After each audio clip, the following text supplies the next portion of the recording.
اسرافیل علیہ السلام اللہ تعالیٰ کے ان فرشتوں میں شامل ہیں جنہیں اسلام کے اندر سب سے زیادہ فضیلت حاصل ہے، اور یہ اللہ تعالیٰ کا وہ فرشتہ ہے جو اللہ کے حکم سے سور پھونکے گا اور قیامت قائم ہو جائے گی۔ اور حدیث مبارکہ میں اس کے بارے میں آتا ہے کہ یہ اللہ تعالیٰ کا قریب ترین فرشتہ ہے، اور اس کے اور اللہ تعالیٰ کے درمیان میں صرف اللہ تعالیٰ کا عرش ہے،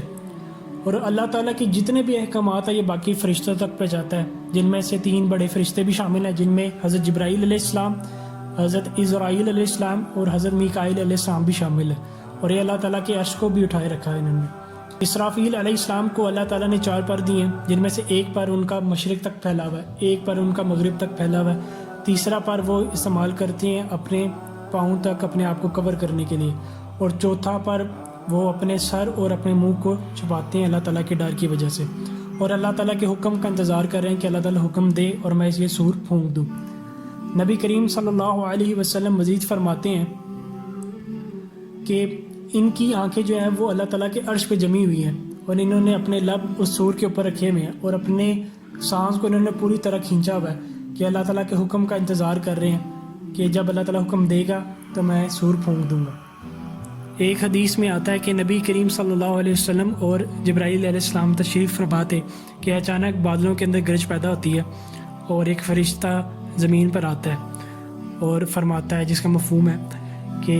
اے نبی صلی اللہ علیہ وسلم کہ اللہ تعالیٰ نے مجھے آپ کی طرف پیغام دے کر بھیجا ہے کہ آپ کے پاس 2 راستے ہیں، کہ آپ بہت شاہانہ زندگی یعنی بادشاہت والی زندگی گزارنا چاہتے ہیں یا اللہ تعالیٰ کا عاجز بندہ بن کے رہنا چاہتے ہیں۔ تو جب حضرت جبرائیل علیہ السلام اس فرشتوں کو دیکھتے ہیں نا تو وہ سکڑنے لگ جاتے ہیں، اور حضرت اسرافیل علیہ السلام رسول اللہ صلی اللہ علیہ وسلم سے فرماتے ہیں کہ جس طرح بادشاہ جو تھی حضرت سلیمان علیہ السلام اور حضرت داؤد علیہ السلام کو دی گئی تھی، یعنی کہ ان کے حکمرانی کا انداز یعنی کہ بہت آسان تھا، آسان معاملات تھے، اور یا آپ ان کی طرح ان نبیوں کی طرح رہنا چاہتے ہیں جنہوں نے اپنے پیٹ کے اوپر پتھر باندھے یعنی عاجز بندہ بن کے رہے۔ تو حضرت اسرافیل علیہ السلام نے حضرت جبرائیل علیہ السلام کی طرف اشارہ کر کے فرمایا کہ آپ جو بھی چاہتے ہیں وہ اللہ تعالیٰ کے حکم سے حضرت جبرائیل علیہ السلام اسے پورا کر دیں گے۔ تو آپ صلی اللہ علیہ وسلم نے فرمایا کہ میں اللہ تعالیٰ کا عاجز بندہ بن کے رہنا چاہتا ہوں۔ تو اس کے بعد جو وہ حضرت اسرافیل علیہ السلام ہے وہ چلے جاتے ہیں واپس، اور بعد میں حضرت جبرائیل علیہ السلام سے فرماتے ہیں کہ یا جبرائیل تم اس فرشتے کو دیکھ کے سکڑ کیوں گئے تھے؟ تو حضرت جبرائیل علیہ السلام فرماتے ہیں کہ اللہ تعالیٰ کا یہ وہ فرشتہ ہے جو آج تک زمین پر نہیں آیا اور نہ قیامت تک آئے گا، یہ پہلی دفعہ ہوا ہے کہ وہ زمین پر آیا، اور یہ تھا اسرافیل علیہ السلام جنہیں اللہ تعالیٰ حکم دے گا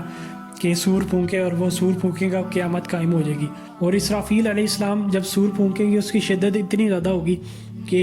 جتنے بھی اللہ تعالیٰ نے مخلوق بنائی ہوں گی، چاہے وہ آسمانوں میں ہو یا زمین میں،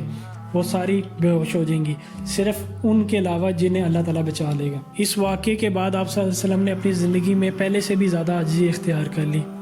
ہر لحاظ سے۔ جب اللہ کے نبی صلی اللہ علیہ وسلم اور تمام فرشتے اللہ تعالیٰ سے اتنا زیادہ ڈرتے ہیں اور قیامت کے دن سے ڈرتے ہیں، تو عام مسلمان کو، عام انسان کو بھی ڈرنا چاہیے اور اس کو اپنے اعمال صحیح کرنے چاہیے اور آخرت کی تیاری کرنی چاہیے۔ اللہ تعالیٰ سے دعا ہے کہ وہ اللہ تعالیٰ اپنے غضب سے بچائے